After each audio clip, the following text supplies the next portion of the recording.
guys, and welcome back to this channel. In this video I'll be showing you guys how you can stretch videos using the uniform scale feature.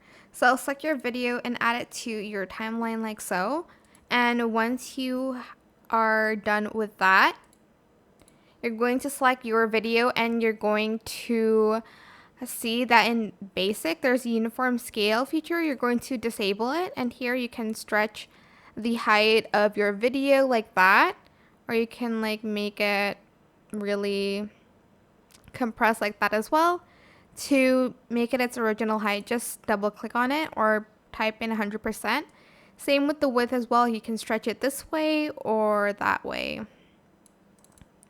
If you, for instance, have stretched it like this way, for instance, I keep saying for instance, and you want to like scale it, like make it smaller, just enable uniform scale again, and here you can like resize the video like that.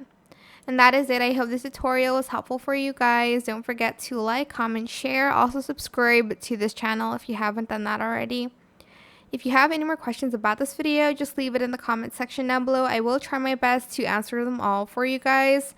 And if you find this video helpful, please click the thanks button as well. Thank you so much for watching. Bye.